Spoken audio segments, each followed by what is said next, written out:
Imagine walking through the bustling streets of ancient Babylon, a city renowned for its wealth, wisdom, and splendor. The air is filled with the sounds of merchants haggling, the clatter of coins exchanging hands, and the murmur of people discussing their fortunes, or lack thereof. In the heart of this vibrant city lived a man named George S. Clason, a modern-day author who would later bring the timeless wisdom of Babylon to the world through his book, The Richest Man in Babylon. But how did a book written in 1926 come to encapsulate the financial wisdom of one of the oldest civilizations on Earth? And what lessons can we, in the 21st century, learn from it?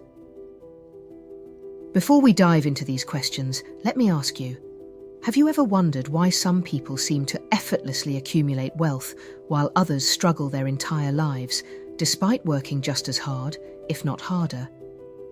What secrets do the rich know that the rest of us don't? And most importantly, how can you apply these secrets to transform your financial future? Stay with me as we uncover the ancient principles of wealth building, passed down through the ages and still incredibly relevant today.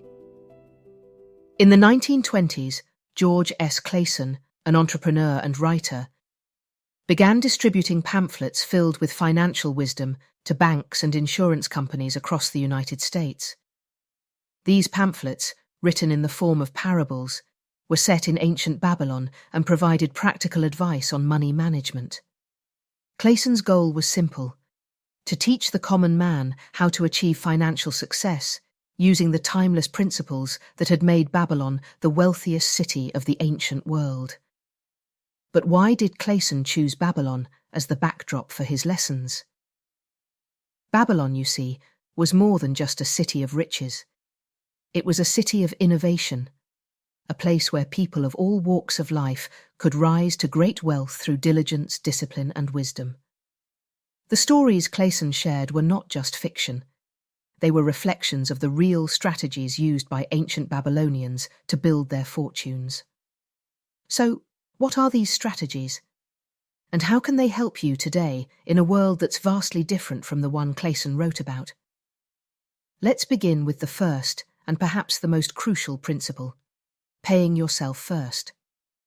Arkad, the richest man in Babylon, once shared the secret of his wealth with a group of friends who were eager to learn how they, too, could become rich. His teachings became known as the 7 Cures for a Lean Purse, a series of practical steps to accumulate wealth. But what are these 7 cures, and how can they be applied in your life? The first cure is simple, yet profound. Start thy purse to fattening. This means saving at least 10% of your income before spending on anything else. Now you might be thinking, only 10%? How can such a small amount make a difference? But here's the question you should ask yourself. If you don't start with 10%, how can you ever expect to save more? This principle teaches us the importance of building a habit of saving, no matter how small it may seem at first. The second cure is equally important. Control thy expenditures. Are you living within your means, or are you spending more than you earn? Do you find it hard to distinguish between needs and wants? Arkad's wisdom here is timeless. Avoid lifestyle inflation and unnecessary expenses, and you'll find that your purse remains fat. The third cure is where the magic happens. Make thy gold multiply. How can you make your savings work for you? Have you ever considered the power of compound interest? This principle is about investing wisely so that your money grows over time, creating a snowball effect that can lead to significant wealth. But what about the risks of investing? How do you protect your hard-earned money? That's where the fourth cure comes in. Guard thy treasures from loss. It's a warning against risky investments and the importance of seeking advice from those who are experienced in managing money. Have you ever been tempted by a too-good-to-be-true investment opportunity? How do you know if it's a wise choice or a potential pitfall? The fifth cure might surprise you. Make of thy dwelling a profitable investment. Are you renting your home or do you own it? Owning your home not only provides security, but also builds equity over time, turning what would have been a monthly expense into a growing asset. The sixth cure addresses a concern we all have. Ensure a future income. How can you prepare for old age, or a time when you may no longer be able to work? Are you investing in long-term projects that will continue to provide income, even when you can't? This principle teaches the importance of planning for the future to ensure financial stability. Finally, the seventh cure is a call to continuous improvement. Increase thy ability to earn. How are you improving your skills and knowledge to increase your earning potential? Are you investing in yourself, just as you would in any other asset? Arkad's advice here is clear. Never stop learning, for the more you know, the more you can earn. And now that we've covered how to build wealth, let's talk about how to manage it once you have it. Arkad also shared what he called the 5 laws of gold, which serve as a guide for anyone who wants to maintain and grow their wealth. But here's the big question. Why do so many people who come into money, whether through inheritance, lottery winnings, or sudden success, often lose it all? What are they doing wrong? The first law of gold is fundamental. Gold cometh gladly, and in increasing quantity, to any man who will put by not less than 1/10 of his earnings. Are you consistently saving a portion of your income? This law reinforces the idea that wealth grows for those who are disciplined in their savings. The second law builds on this. Gold laboureth diligently and contentedly for the wise owner who finds for it profitable employment. Are you putting your money to work, or is it sitting idle? This law is about investing your savings in ways that generate returns, ensuring that your wealth continues to grow. But with opportunity comes risk. Which brings us to the third law. Gold clingeth to the protection of the cautious owner who invests it under the advice of men wise in its handling. Are you seeking advice from those who are knowledgeable in finance, or are you going it alone? This law emphasizes the importance of caution and the value of expert advice in protecting your wealth. The fourth law warns against the dangers of ignorance. Gold slippeth away from the man who invests it in businesses or purposes with which he is not familiar. Have you ever been tempted to invest in something you don't fully understand? This law is a reminder that lack of knowledge can lead to financial loss. Finally, the fifth law serves as a cautionary tale.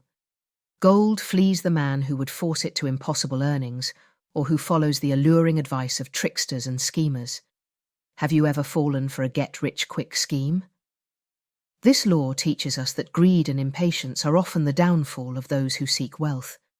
So, what can you take away from these laws? How can they guide your financial decisions? The key is balance between taking calculated risks and being cautious, between seeking opportunities and avoiding pitfalls. But the wisdom of Babylon doesn't end with these laws and cures. The book is filled with parables that offer even more insights into building and maintaining wealth. Let's explore a few of these stories. The parable of the camel trader teaches us about the power of perseverance.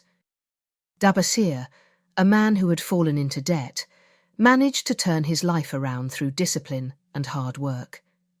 But how did he do it? What lessons can we learn from his journey?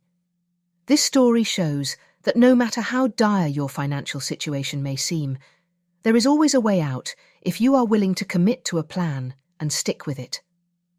Then there's the story of the walls of Babylon, which symbolizes the importance of financial protection. Just as the walls protected the city from invaders, we must protect our wealth from the threats of loss and poor decision-making. But what are the modern-day equivalents of these threats, and how can we defend against them? And finally, we have the tale of the luckiest man in Babylon. But was he really just lucky? Or did he create his own luck through careful planning, hard work, and seizing opportunities when they arose? This story challenges the notion of luck and suggests that success is often the result of preparation meeting opportunity. So what have we learned from the ancient wisdom of Babylon? What principles can you start applying today to transform your financial future? The lessons are clear. Save at least 10% of your income. Live within your means. Invest wisely. Seek advice from experts and always protect your wealth. But here's the final question. Will you take action? Will you apply these timeless principles to your own life and start your journey towards financial freedom? The choice is yours. Thank you for joining me on this journey through the wisdom of the richest man in Babylon. I hope you found these insights valuable and are inspired to start implementing them in your own life. Remember, wealth isn't built overnight. It's the result of consistent, disciplined effort over time. So, what will your first step be? I invite you to reflect on these questions and start applying the lessons of Babylon today. If you enjoyed this video, don't forget to like, share, and subscribe for more content that can help you achieve financial success. Let's continue to learn and grow together. Until next time, stay wise and stay wealthy.